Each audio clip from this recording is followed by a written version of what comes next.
Bonjour et bienvenue dans cette vidéo consacrée aujourd'hui aux formations en métier de sophrologue qui se déroulent à 100% ou en tout cas majoritairement en présentiel avec pour certaines une petite dose de e-learning. Alors commençons par les inconvénients. Il s'agit principalement des temps et des frais de déplacement.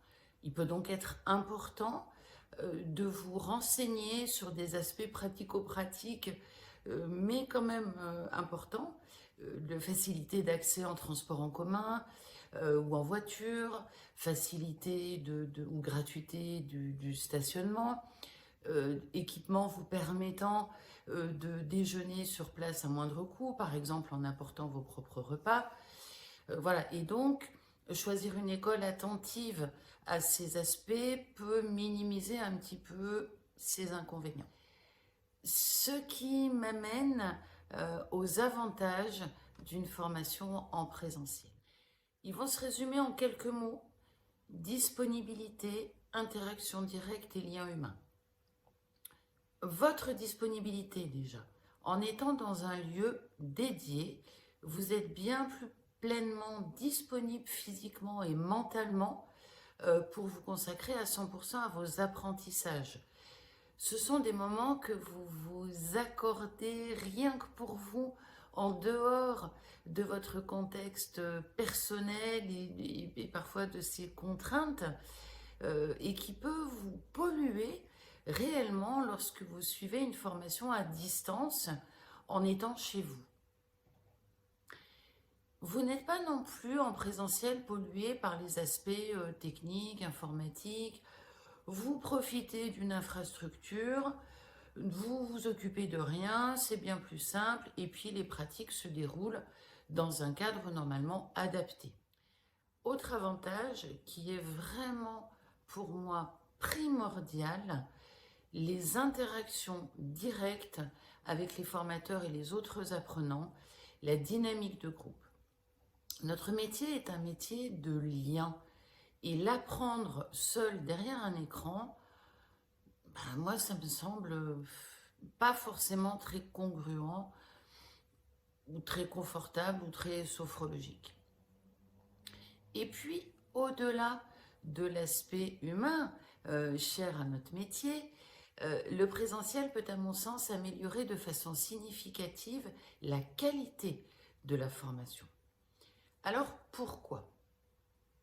Déjà parce que vous bénéficiez de retours techniques souvent plus précis, plus fins de la part de vos formateurs qui, mine de rien, finissent par vous connaître, notamment du fait des nombreux échanges informels, mais aussi, surtout parce qu'ils peuvent observer et percevoir bien plus finement ce que vous vivez, ce qui se passe, que par écran interposé.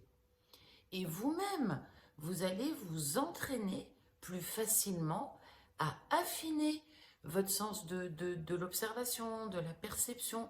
Le présentiel va vous aider à observer les expressions des corps, des visages qui sont parfois très subtiles, et cela va vous permettre d'apprendre à adapter vos pratiques, vos façons de les guider. Il s'agit d'une compétence vraiment cruciale pour un sophrologue et qui est quand même, et je le dis par expérience, plus difficile à acquérir derrière un écran. Et puis il y a les temps d'échange informels qui sont aussi souvent l'occasion d'apprendre, de capter des infos intéressantes, un bouquin, un podcast, une expérience inspirante. Et ils peuvent permettre également d'avoir des échanges plus personnels et plus profonds, notamment avec le formateur. Parce que justement, la présence humaine est un soutien précieux. Même si une formation n'est pas une thérapie, elle permet de cheminer personnellement, souvent. La pratique de certaines techniques peuvent vous connecter à des émotions profondes, où vous pouvez tout simplement passer parfois par des périodes de doute, de questionnement, ça peut arriver. La formation en présentiel va vous offrir un soutien humain essentiel lors de ces moments. Les formateurs vont être physiquement là pour vous accompagner dans ces moments. C'est important pour votre propre bien-être, bien entendu, mais aussi parce qu'au travers de ces expériences, les vôtres ou celles de vos co-stagiaires auxquels vous pourrez parfois assister, vous allez renforcer vos compétences de sophrologue dans vos capacités à accompagner les autres dans ce qu'ils vivent. Et enfin, dernier point, quid des formations mixtes avec un mélange de présentiel et de e-learning? Ça peut être une option intéressante si le présentiel reste majoritaire, que les cours de e-learning sont de qualité, sont bien faits et viennent au service du présentiel. Pour illustrer mon propos, à titre d'exemple, à l'IFSP, nous faisons ça depuis 2 ans à peu près. Le e-learning ne représente que 10% environ du temps total de la formation et ne concerne que des cours théoriques comme de la physiologie, de l'anatomie par exemple, ou des modules de révision et de consolidation des acquis théoriques vus en présentiel. L'avantage du e-learning est que vous suivez ces cours à votre rythme et qu'ils peuvent être visionnés en illimité, ce qui facilite leur intégration. Si l'organisme de formation utilise le e-learning de façon intelligente, le temps gagné sur ces cours peut permettre de consacrer le présentiel plus aux pratiques et aux entraînements, par exemple. C'est une façon d'optimiser un petit peu, de tirer le meilleur parti des 2 formes. Pour conclure, vous l'aurez compris, pour moi, le présentiel présente vraiment de nombreux atouts et reste, à mon avis, et je rappelle qu'il ne s'agit que de mon avis, issu d'une expérience de sophrologue et de formatrice de sophrologue.